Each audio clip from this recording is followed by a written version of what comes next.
us for another Oxbridge-AIx Masterclass with Ox AI NQ. Today we've got community legend and our very own Maximilian, one of the most important nodes in the ecosystem, sharing all about the innovation system and ecosystem. So Maximilian, hi, over to you. Hello. Thank you so much, Uday.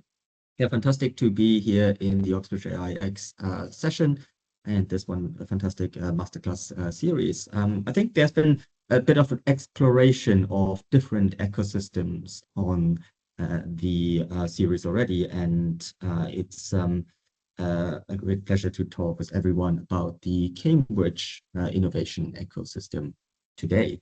I will give a little bit of an overview of essentially what the modern history of the Cambridge innovation ecosystem is, what kind of support programs we have running at the moment, and some of the pointers towards future development. And yeah, people who are currently live with us, feel free to interrupt anytime, and we can go into some discussions as well. Right. To start off with, a lot of the modern history has actually been in recent years encapsulated in this book called The Cambridge Phenomenon.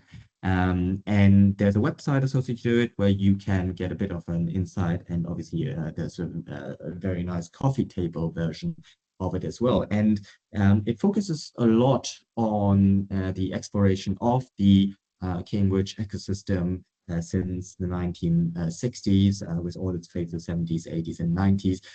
It gives you a great overview of the people and the companies that they started within these periods, and some of it we will explore a little bit more here today as well. One of the things when people initially hear about Cambridge is this picture. That might be something that comes to mind. And it depicts one of the 31 colleges that make up the University of Cambridge. It's King's College, and more specifically, we see here the view of the back of King's College and King's Chapel. Well, obviously, the river cam and punting is a great attraction in the university ecosystem. It really has a lot more to offer. When we look at it from the sky, what may surprise a lot of people is that Cambridge actually is a lot of green space, and a lot of this green space is agriculture. And this may be something that we will tap into later, the importance of this particular space. And also, the agricultural space really lends its name to what's been called a silicon fen, because of the fen land that we are set on here. But other than agriculture and the city, what it will surprise a lot of people who have not heard about the Cambridge innovation ecosystem before is that Cambridge really is home to a large number of billion-dollar companies, or also unicorn in tech speak. And as of this year, 2025, we're currently counting more than 24 unicorn companies where we have a strong connection between the founders and oftentimes the University of Cambridge. Some of them I've listed here on the top, and they may not necessarily be brands that people are widely familiar with, but essentially these are companies that have a great impact on people's lives all around the world more in the background. And just to raise perhaps one of the obvious examples here from recent years, it's Arm. Arm is a Cambridge chip company that produces computer chips, or rather the design of computer chips. And it's a brand name that perhaps has risen a little bit more over the last few years, but previously definitely not something that people would have associated with. Intel would have been a name that people know, or even AMD. But ARM actually creates chip designs that are licensed to a lot of other original equipment manufacturers and built those into essentially mobile and portable devices such as smartphones and tablets and essentially low power devices. And since the proliferation of the smartphone, it, every single person who uses essentially modern tech probably has more than a dozen of ARM licensed chips in their possession. One of the other companies in the tech space that's listed on this slide is also CSR. It's quite an interesting story. CSR is short for Cambridge Silicon Radio and was really instrumental in enabling the Bluetooth standard that really everyone is using for their wireless headphones to wireless mice and other peripherals. And that is also a Cambridge company. And the, however, other large site that Cambridge really is known for these days is the life science and healthcare space. And a prominent, well, a couple of prominent perhaps examples, just to point out, one is Solexa, which was really instrumental in pushing DNA sequencing to an industrial scale and was essentially then acquired by Illumina later on. And the other one is Upcom here on this particular slide, initially short for Antibody Cambridge, that created a whole industry around the supply of antibodies for biological research.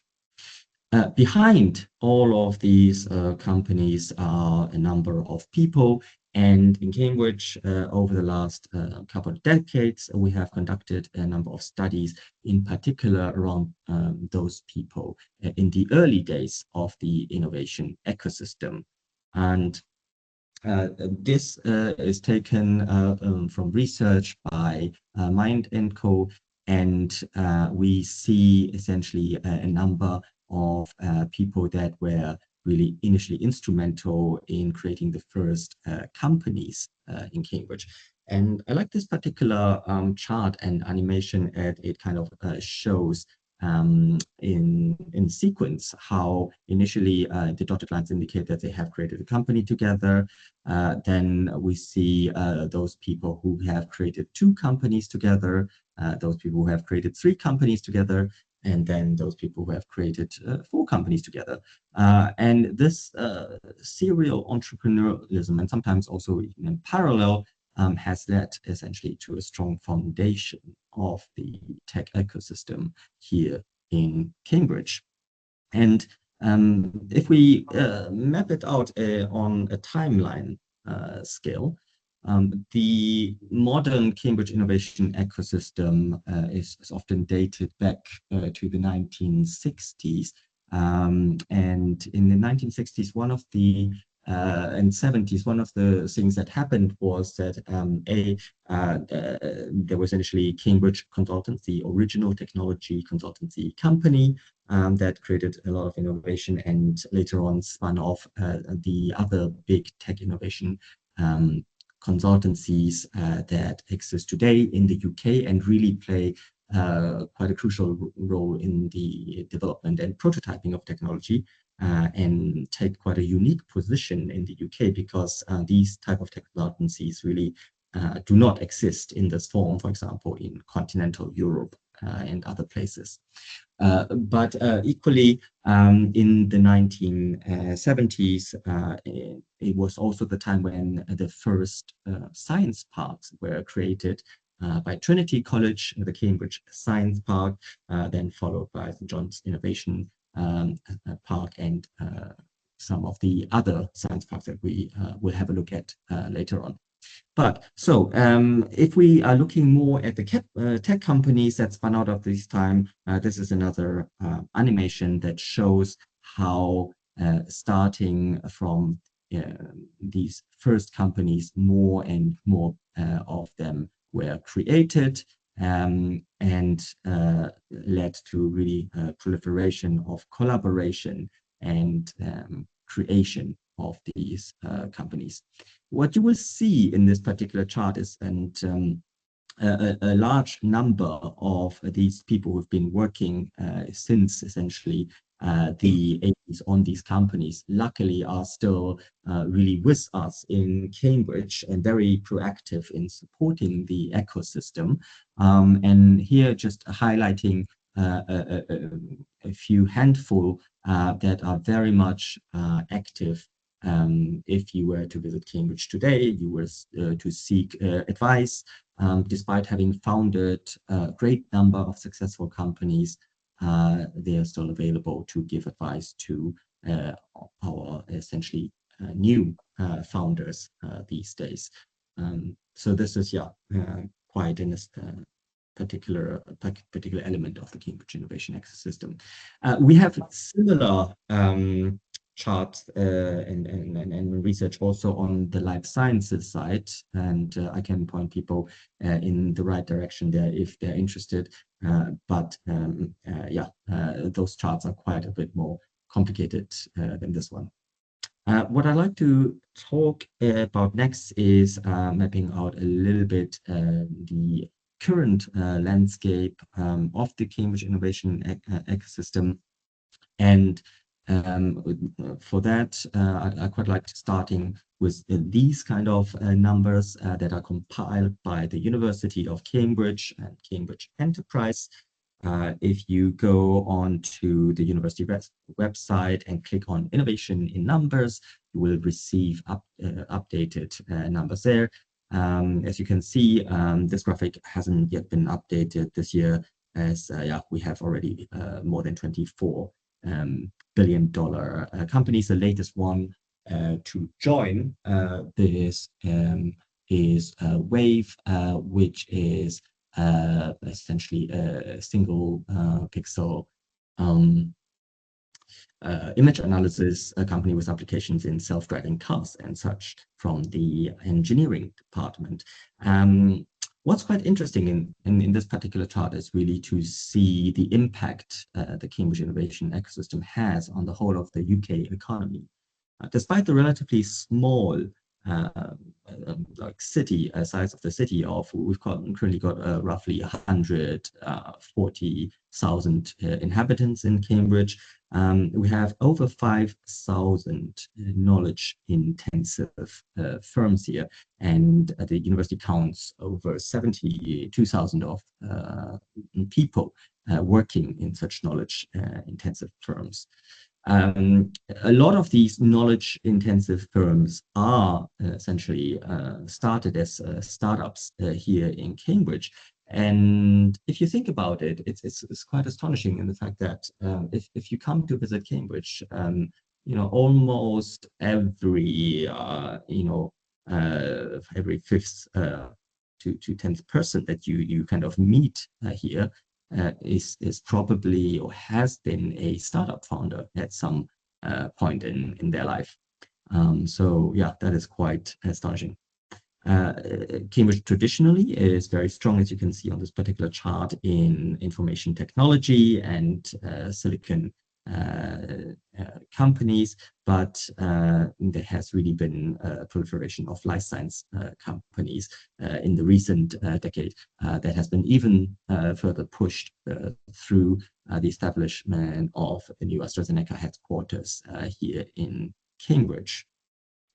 And then finally, just to point out that what makes Cambridge really a powerhouse of the UK economy, you can see that these numbers indicate that Cambridge contributes about £30 billion to the UK economy every single year.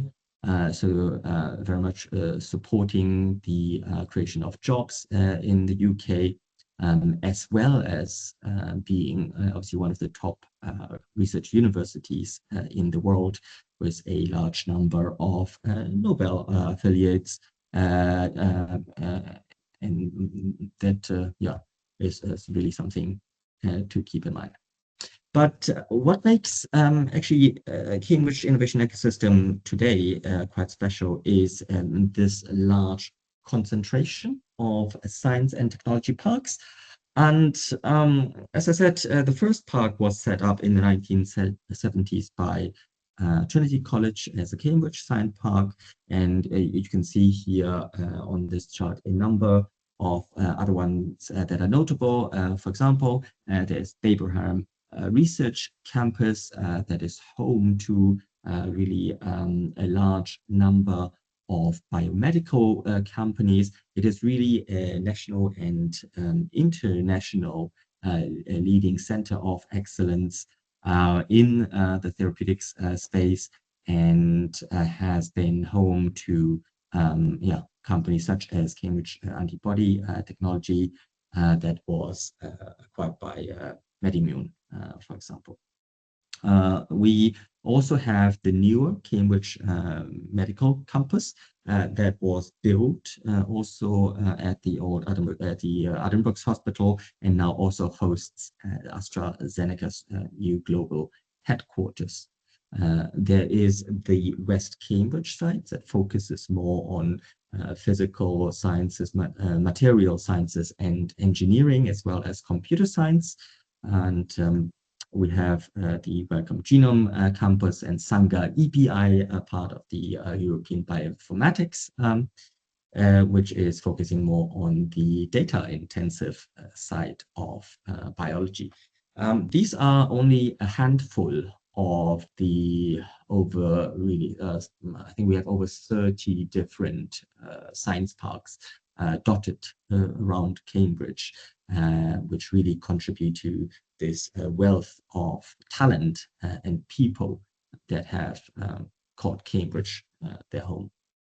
And if we want to break down this kind of structure a little bit more, this is a kind of segmentation of the Cambridge ecosystem into these 5 components that we say have a major contributions towards the ecosystem, talent and skills of the people in really at the center, driven by the 2 major universities here in Cambridge, Cambridge University, as well as Anglia Ruskin University, but also very much through the big multinational companies such as Microsoft, AstraZeneca.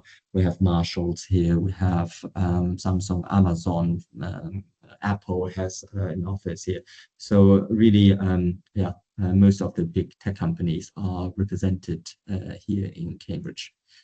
And that is supplemented by the space and infrastructure in and around Cambridge, part of which are the science parks that I just mentioned, but also the kind of support structures that are provided within these science structures. So, for example, is to point out some of the space providers. From the university, there is Idea Space, which is an early stage incubation and office space in 3 locations of the university around Cambridge. There are commercial providers that operate the Bradfield Center, that is at the heart of the Cambridge Science Park, offering space for over 300 these days, and a slightly smaller structure offered by Eagle Labs from Barclays Bank, as well, also in the heart of the city center. To complement that, there has always been essentially and for the now for a good 3 decades, a rich ecosystem of investment of an investment community and professional services in the university. And so what makes the Cambridge ecosystem quite unique, and we have a lot of foreign universities, for example, visiting and asking, how can we learn from what is happening in Cambridge? Are there programs we can implement at our respective local universities? And In part, yes, there's obviously always programs that we can replicate and run at other universities. But these programs that we run here really are enabled in this embedding of the local ecosystems with its IP legal services, with its accounting services, with its HR providers, with its angel investment communities, and with also some early stage venture capital companies that you can see listed here on this particular slide. And all of these things essentially come together to allow Cambridge in this very, very compact space to become this knowledge and innovation ecosystem. This is underpinned by the research that is undertaken at the University of Cambridge and the various research bodies around the University of Cambridge. And here you can see some of the examples because obviously there's many different areas of research. So if we broadly speak, dividing it into the life sciences and biological side of things, there is the Sanger, the MRC, the Milner, and the Babraham and Cancer Research UK, of course. But there's also, for example, NIAP, which is the National Agricultural kind of a research body. And Cambridge, as I mentioned in the beginning, is really an agricultural space geographically as well. And NIAP has been instrumental, for example, in the development of a large number of the commercial grains that are grown all around the world, has been really instrumental in the variety of potatoes that we grow in the UK for consumption and things like that. And then just to point out on, obviously there's a number of science departments that create amazing research around it. And a lot of it is has been in its early days commercialized or put to an industrial interface through the IFM, Institute for Manufacturing, which is part of the engineering department. There's been essentially an early recognition that on the one hand, there's research, but on the other hand, there's also industry, and we need to create some sort of engagement. And the IFM has been an early, essentially, adopter of enabling this industry interface. In addition to this knowledge engine, at the top of this particular slide, we call it the community support.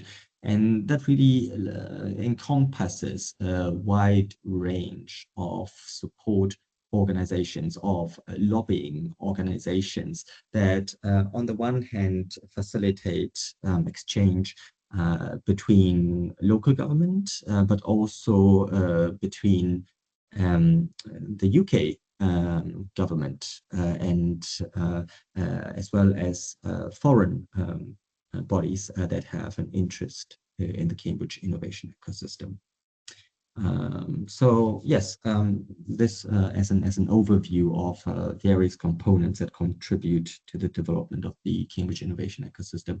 I've made a slightly different visual on the next slide, taking a little bit more the University of Cambridge centric view, because one of the challenges is if you arrive at Cambridge and, for example, you're interested in entrepreneurship and startups, it's not very straightforward as someone who comes from outside of the of Cambridge to think about where do you go, because it's such a kind of federated system of activities of all sorts of different groups and departments that really have a life of its own. And while in a lot of perhaps more modern university ecosystems compared to Cambridge, which is built on a rich history of over 800 years now, people would just think, oh, we just go to the business school, and clearly that's where startup and entrepreneurship is supposed to happen. While that is also true in Cambridge, there are, in fact, a large number of other stakeholders that engage in entrepreneurship, technology transfer, and the wider innovation ecosystem. And in part, that's also because the Cambridge Judge Business School is quite a young university department in the history of the University of Cambridge. That was only really founded in 1990. And so if we really want to engage with the university in terms of tech entrepreneurship, we need to think about what our aims are and look at all of these kind of stakeholders in this particular inner circle to check, where we can potentially engage. Then that includes academic departments, colleges, societies, of which there are over 400 in Cambridge, maker spaces, and then some of the other more active entities as I have listed on this particular slide. To provide you a slightly different perspective and view that we introduced on the previous slide, all of that again is embedded in the investor community, the science parks, the professional services, and the various networks that we have in Cambridge. And I'm just listing a few to give people a starting point as to where you can go to start your journey.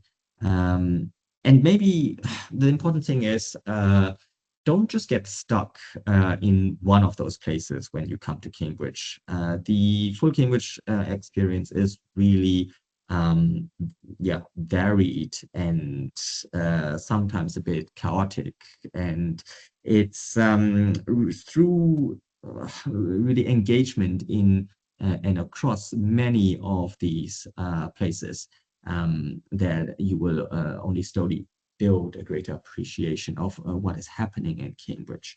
And in every 2 to 3 years, there may be different entities and departments and groups emerging that take over dominance compared to others. Well, let me give you a few examples since we're just on this particular slide. In terms of the departments, obviously, just to point out, as you would expect, a lot of the STEM departments in the university are very much leaders in terms of creating new university spin-outs and tech transfer. So that very much includes the engineering department, that includes the physics laboratory, Cavendish, and Cavendish has on the slide also the Maxwell Center, which is its dedicated industry collaboration space. And then there's the computer laboratory, which focuses on computer science and technology. And then obviously the vast plethora of life sciences and biological departments from the Department of Chemical Engineering and Biotechnology to genetics to MRC and LMB, which are affiliated to the university as well. And then you can see, just to be aware, the two most common perhaps entry points into the ecosystem, depending on where you're coming from. If you're coming from a tech transfer perspective, that would be the university's official tech transfer office, which is Cambridge Enterprise. And if you're coming more from a business kind of learning perspective, it may be the Cambridge Judge Business School with its dedicated entrepreneurship center that I will talk a bit more about later.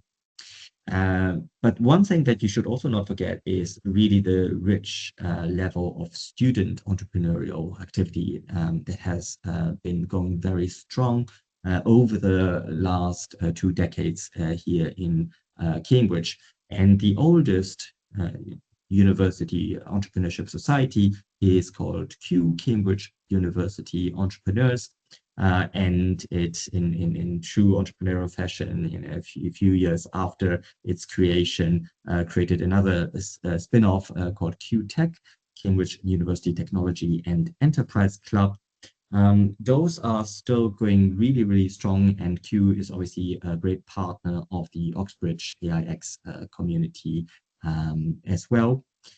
But we have also very specialized and strong student activities on the biological sciences side. For example, there is a program called BioSpark, and there's a program related to that called Nucleate, which people who work on life sciences and biotech should obviously check out. Other than that, colleges have over the last 3 to 5 years really increased their level of activity. And just very briefly, I want to point out there's a number of open startup competitions that are run by colleges. The open competition in particular are the ones run from Trinity College, the Trinity Bradfield Prize, as well as the entrepreneurship startup competition at Wolfson College. So regardless of college affiliation, any University of Cambridge member can enter those. Then there's another really dominant player on the college side in the University of Cambridge, which is King's College. And King's College had originally the King's Entrepreneurship Prize, which requires a member to be from King's College. And that's been a particular competition in the social ventures space that's been going strong. From there, they developed the King's Entrepreneurship Lab, or E-Lab for short. I recommend everyone checking out the very extensive series of talks and workshops that King's E-Lab provides every single week. Right, moving on. But I mean, yeah, this is a lot of information to take in. Uday, can I just check? Are you still there? Yeah, I'm here. We've got a couple of questions as excellent, well. Yeah. Okay, so this is a lot of information to take in. So if you can't remember all of this, how do you remember all of this? So here, this is the answer to it. We have been trying to really bring a lot of this activity in Cambridge onto some essentially unified platforms.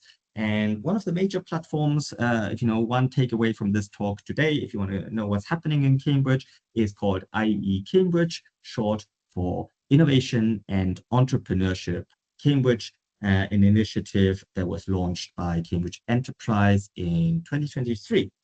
And this platform provides you with, there's a web interface, and there's also a phone app.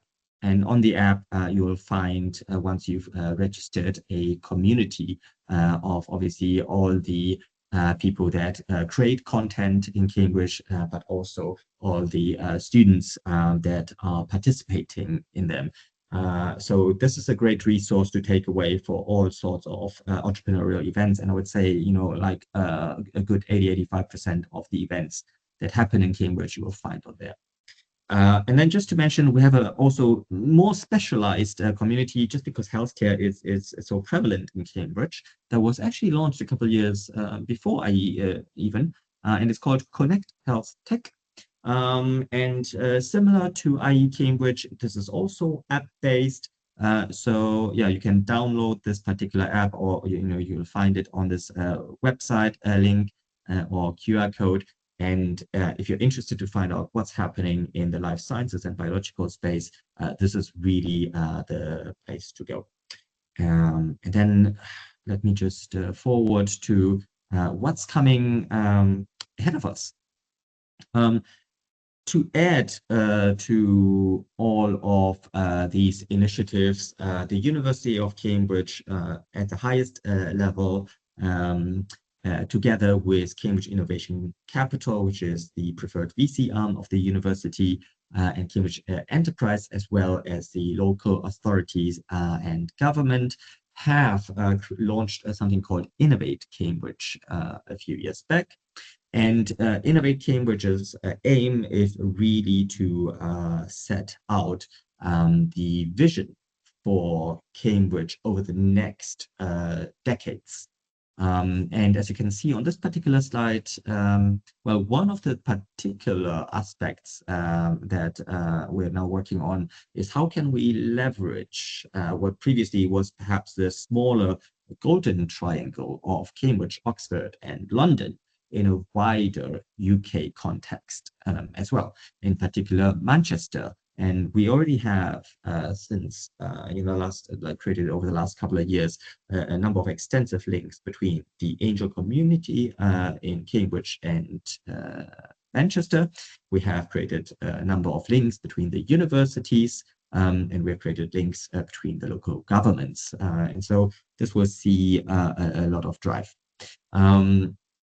Innovate Cambridge is also driving another huge project some of you might have read about in the Financial Times recently, which is called the Innovation Hub. And this is a kind of a blueprint for a 150 million pound new building and hub in the city centre of Cambridge, as a place to bring all the innovators and stakeholders together, from the founders to the academics to the investors and service providers. And this is very much mirrored on some of the other leading ecosystems around the world, from Kendall Square in Boston to Station F in Paris. We have seen essentially how space can be a catalyst for great innovation. Another new program that was launched a year and a half ago here is called Founders at the University of Cambridge. Just mentioning it briefly, we actually just launched cohort number 2 of the equity accelerator called START. And what is perhaps a little bit peculiar about or new about Founders in comparison to the more traditional tech transfer activities of Cambridge Enterprise is that it is accelerating not only IP heavy startups, but also tech startups that have great potential for growth. And it is also open to recent alumni of the university. And Founders, together with King's eLab, actually we have just launched a new kind of feeder into the START Equity Accelerator called Spark, which is a 4-week intensive full-time program in August, September for current research students and graduate and final year undergrads and recent alumni that will enable them to really focus on building during the summer. And then to close on perhaps a more bigger picture, Cambridge 2035. So, what does Cambridge look like in the next decade? This particular slide sets out some of the visions that Innovate Cambridge has put down. And as you can see, it's really about bringing the amount of innovation and change that has happened to the Cambridge ecosystem over the last 40 years, really, again, over the next 10 years. And that, from obviously a vision perspective, encompasses the target of enabling the creation of a large number of billion-dollar companies and beyond, and it encompasses a vision of making it an attractive ecosystem to invite more large multinational companies to take hold in Cambridge. It's about obviously also in increasing and continuing the academic excellence of the University of Cambridge, but it's also about a greater picture, in particular, of how we can, in a more sustainable and socially more aware way, grow the geographical boundaries and the people and the community in and around the city of Cambridge. And that's why this particular project vision is not just driven by academics in the university, but very much in collaboration with the city and independent community organizations to create a future vision of Cambridge. I can take a break at this particular point, or I can also add a few more slides, give you a bit of insight into the Judge Business School. But maybe, yeah, let's take a break at this point. Yeah, I was just wondering, Max, we have a couple of questions. Let us know when you'd like to answer them. Okay, let's see. Let's start with a question, and then I can maybe go from there. Okay, cool. So the first question we have is from Jeremy, who's saying, Max, good stuff. Any ideas on how we could do even more and even better? Doing even more and even better. That's obviously that's a very tricky question, but what we have learned over the past few decades in Cambridge is that the way to do more and to do better really has to come from individual parts of the community in Cambridge. Cambridge is very much a grassroots driven community. And so we can't just obviously ordain from the top and tell everyone just to do more. But we need to find ways of how we can enable essentially the various groups from the academics to the founders, to the people who live in the city, and to the big companies that provide employment to work better together. And I think formats that we have for that are to engage all of these people on a similar stage. And maybe just pointing out, since a couple of years, something moving into that direction is a new initiative called Cambridge Tech Week that we have been running for the last 2 years every September. And so that's coming up this September again. And hopefully, throughout events that are very much integrated into the city of Cambridge that can also provide more cohesion in that. Cool, thank you. Right. Then we have Sam asking that, I think, so both these questions were, I think 20 to 10 minutes ago. But I think he says that it's hard to find things, and how can we make it easier to navigate the ecosystem in Cambridge? Other than obviously, absolutely. I mean, especially for especially for people who arrive new in Cambridge, one of the pitfalls is that you may arrive as a student, as an academic, or you come to work. You are automatically embedded in a very active subgroup in Cambridge, and it's very easy to get stuck in your particular kind of group. And so really be more open-minded about the opportunities that there are in the wider city. And a couple of ways that I demonstrated earlier, let me go back to those slides, are really these two new platforms and apps that we have created, where you can easily browse and catch up with essentially all the activities that are happening in the innovation ecosystem in Cambridge. You can think about it as a more curated version of like Eventbrite of meetups just for Cambridge. So I highly recommend these platforms as a starter. And then if you are, say, a startup founder who arrives in Cambridge, there are first of all, a lot of people who arrive and who are not, say, students or academics, they wonder, can they participate in all of these activities that the university provides? And the short answer is yes, absolutely. The University of Cambridge and the other organizations around it are actually mostly very open.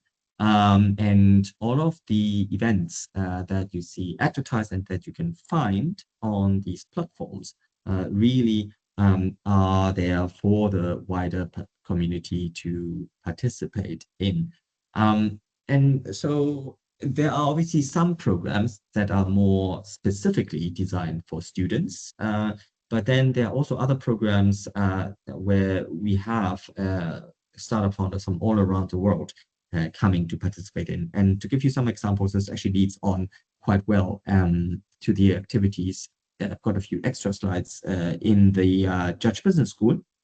So if you come from outside of the Cambridge ecosystem, from abroad in particular, the Cambridge Judge Business School provides really an excellent array of programs that covers everything from early stage starting up all the way to scaling up to Series A, B, and beyond. And here we've broken this down really into these three phases of startup founders. In the first column, we have programs that are designed to really inspire people around entrepreneurship, about building the mindset of innovation, about providing specific support, for example, for women in tech, or coming up with ideation, or doing market research, or you could also engage in a part-time program like the Masters in Entrepreneurship.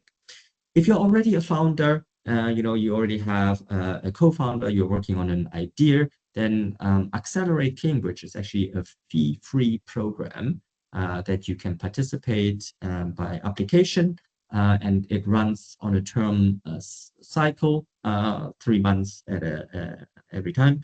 And it's an excellent introduction to the wider Cambridge ecosystem. And so even if you did not go to the University of Cambridge, as long as you have one team member who is in Cambridge or can participate in the program that is provided, you can apply to be part of it. And then for those that are already slightly further down the line, there's more specialized support and guidance available through the Accelerate program, but the business school also runs some more bespoke programs for companies that are in Series A and beyond stages. So that's really something to keep in mind. I think Awesome. Yeah. There's some stats here, although, we've got actually now over, I think, these slides need a little updating. We've got over 30 cohorts in Accelerate Cambridge now. Any other questions? So, I'm very curious, Max. There's so much going on, right? And there's so many fantastic things. How do we best connect with everyone? So this is actually, there's no simple or straightforward answer, because what you will find when you engage in the Cambridge ecosystem is that there unfortunately is still a plethora of communication platforms. And depending on your stage of life, what you're doing, the sector you're engaging in, and the programs you're active on, they all have some slightly different communication channels. And so you need to learn about them. For example, in more recent years, a lot of these communities are active on WhatsApp now. So you have to find, some of these WhatsApp communities, and you'll, find a plethora of similar-minded people that you can engage with. Others are active on social media, like Instagram. For example, the student societies, like I mentioned, Cambridge University Entrepreneurs, they're very active on Instagram.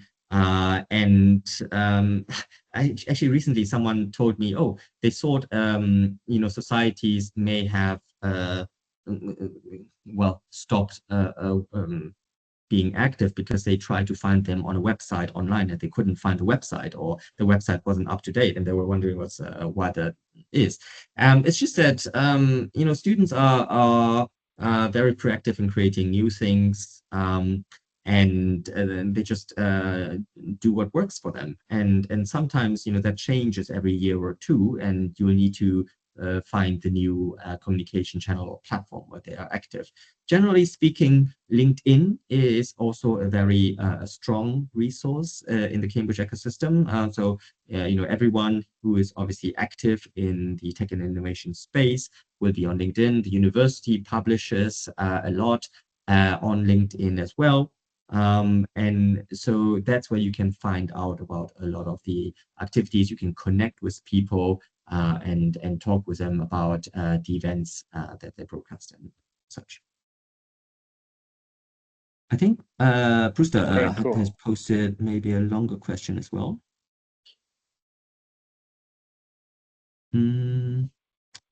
Okay. As you may have seen from some of Jeremy's WhatsApp chats, I don't think there is enough emphasis on teaching entrepreneurs to sell in a formal and structured way. How can we change that? That was first question. Yeah. Yes, first question from good question. I think, to be honest, this is a bit of a nuanced question because obviously there are different engagement stages of entrepreneurship, and there may be different things to focus on during these different stages of even early stage entrepreneurship. And if I understand the particular point of this question, then it focuses on, are we perhaps not doing enough in terms of sales education? How as a particular function? Yes, yes. If I may just come, if you can hear me, yes.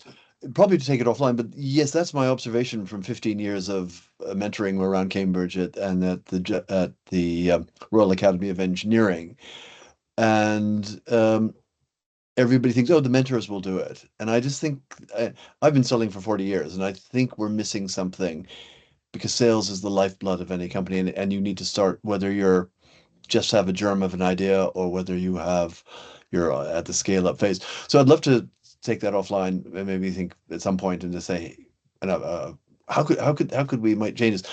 I won't go into any more at the moment because I've spoken to a lot of people, but let's if you're interested, I'd be happy to. I'd love to share. No, absolutely, and I agree with you there, Mr. And maybe just as very briefly as an answer is like as of the last couple of years, I've actually personally been pushing for actually more talks and workshops specifically around the sales topic, but it's still not a commonly a common subject that we find across the programs. And the reason for that is to be found obviously in perhaps the more academic environment and the origin of kind of the science focus.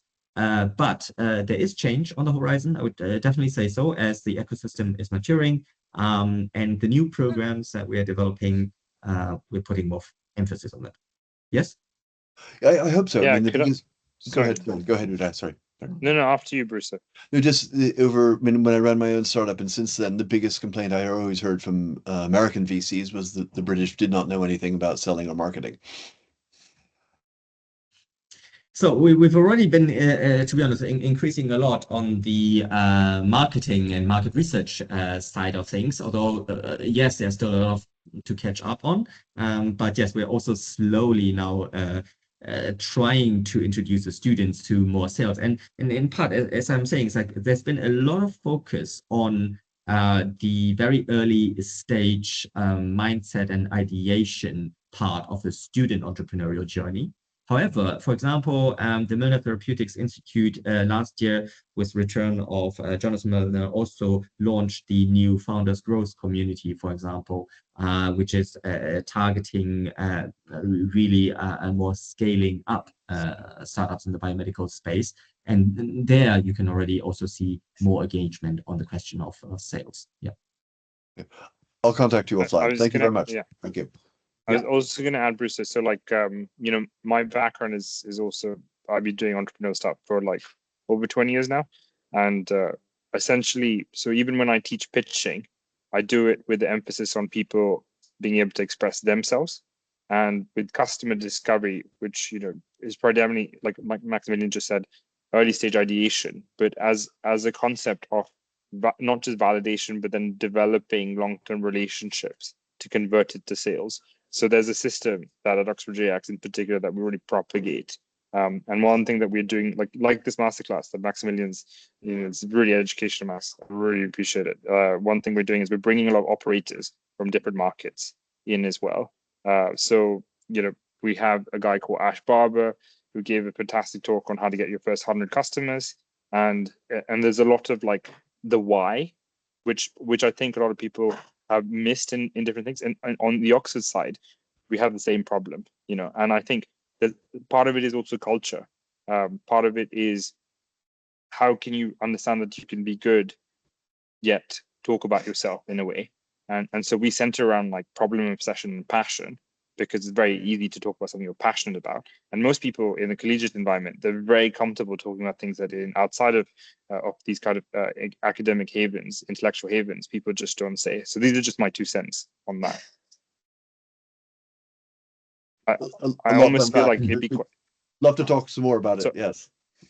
Yeah, I actually think, I don't know if all of you agree on, but I actually think it'd be quite a fun debate event to talk about, like to have like an open floor kind of thing to discuss with people, like how to address some of these things. I'll let Max decide. No, absolutely. And actually, yes. I was just going to say Bruce's next question, but I can do that after you.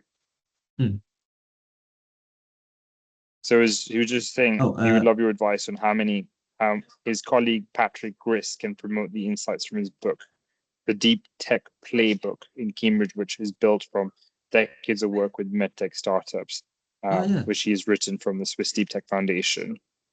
This is, of course, all pro bono, and he's not trying to sell anything.